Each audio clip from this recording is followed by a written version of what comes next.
What's up, everybody? It's the Tabletop Tyrant, and like I promised, part one of our three-part series. Yes, the title's correct. Yes, I took the Great Kurgan from this book, and without further ado, let's start.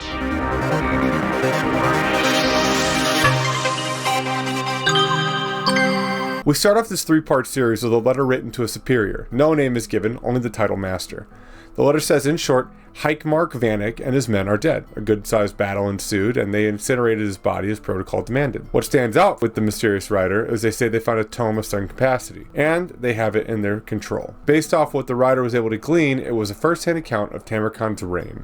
Then, the writer signs off his end, and we begin with chapter 1 of the book. The year of the Crow marked the 6th year of the Black Moon, otherwise known to us as the Green Moon of Morslib. Around this time, the book notes that the realm of chaos is extremely tumultuous, and is starting to pour out and infect the lands and the marauder tribes in those lands. Not only is it affecting the physical lands, as I said previously, but it's also turning their hearts a bit bitter, and they begin to fall upon one another in a frenzy of infighting, feeling their hearts kind of be called towards the pantheon, whispering greatness in their ears. If you'll allow me to take a sidestep though, and permit me a moment to tell you a little story of an ancient place of high esoteric significance. This place is called Hakkad. Somewhere in the eastern steppes of the rocky outcrops and the plain-covered grasslands laid a plateau. This plateau could only be accessed by climbing up razor-like rocks. The name of the plateau was called Hakkad, and within Hakkad laid an ancient and foregone city where great warriors and warbands would meet to fight for the glory and favor of their patron god. This arena, where men and women would throw down their lives, was known as Zanbajin. This ancient city dates back well before the time of man and was never able to fall into antiquity due to its esoteric value to the pantheon. Here, on this ancient battleground, is where there would be a champion who would rise above all else. If successful in his conquest, this champion could say they held the title of the Throne of Chaos. As warriors and tribes alike continued to butcher one another, their hearts began to pull towards something. It's not exactly sure what at this time, but days passed, and in the rush of raw emotion, these warriors would feel these visions in their head. The first human smashing his brother's head in, brothers turning upon their fathers in a scheme for succession, pleasure and pain in a luring aroma of indulgence, and death turning over to sprout new life in a bloated corpse erupting with flesh-eating carrion flies. All these emotions and visions came in a swift rush, and it was made clear in the minds of those worthy to make the pilgrimage to Hakkad, to ascend the jagged mountains and rise to the plateau to make war in Zanbajin. In this, they would earn the glory of their gods. The first war bands would begin their ascension and waste no time in brutally butchering each other, with sorcerer's bolts or in a frenzy of maddening rage. This type of bloodshed would carry on for weeks. Then, the true contestants would appear. Hakka, the Eiling, and his axemen of Khorne, followed with the blood-crazed Gorespawn, would rise up to the east to take arms against all those would-be champions and tribes who sought the Throne of Chaos for themselves. Hakka would then be followed by Sargath the Bane, a mighty horse lord in his own right, who at a young age not only had the martial prowess of a veteran swordsmaster, but the respect and admiration of his people. He rode atop a beautiful steed and was accompanied into battle by his horsemen, and his marauders on foot. These marauders and horsemen were intoxicated with the raw emotion of the battlefield, and they would waste no time plunging themselves on the weapons of their enemy. The final war band to show up would be Urak Soulbane and his cabal of sorcerers. They would survey the battlefield and assess where they would land their sorcerous magic, setting the stage for a truly awe-inspiring battle. These warriors would continue to wage bloody war and conflict, with the lesser warbands either picking a side or being completely obliterated by simply being in the way of their betters and their goals for ascension. Day after day these warbands would fight, and just as it seemed Urak had the upper hand, there was a change of plans. When one is a child or takes any type of psychology class, you have either heard or studied the overused phrase by Nietzsche. The only way to find out is to stare deeply into the abyss of truth. An abyss is something that is bottomless. There's no end to search for the truth. The issue is where the bottom is for you.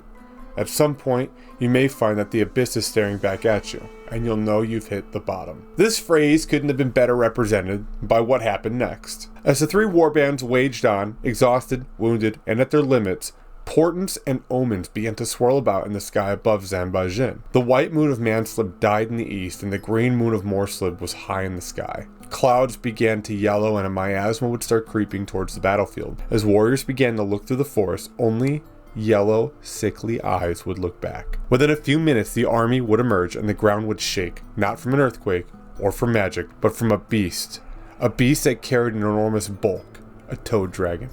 And atop that toad dragon was a rotting corpse who held its arms open in welcome. That corpse bore the name of Tamurkhan. Urak Soulbane saw the portents in Tamurkhan and chose to flee the battlefield, knowing that this warrior was due for greatness. Hakka and Sargath's forces stayed locked into combat with one another, their hatred for each other's patron gods burning brighter than the acknowledgement of the danger they would face within Tamurkhan's presence. Tamurkhan would take Uruk's flight from the battlefield as a sign to make war, and make war he did. Striding beside bile trolls and other abominations, alongside Nan-things, Tamurkhan quickly closed the gap, and right before they made impact with Hakka and Sargath's forces, the sky would rain pestilence, infecting the wounds of the worn-out warriors and plaguing them with disease.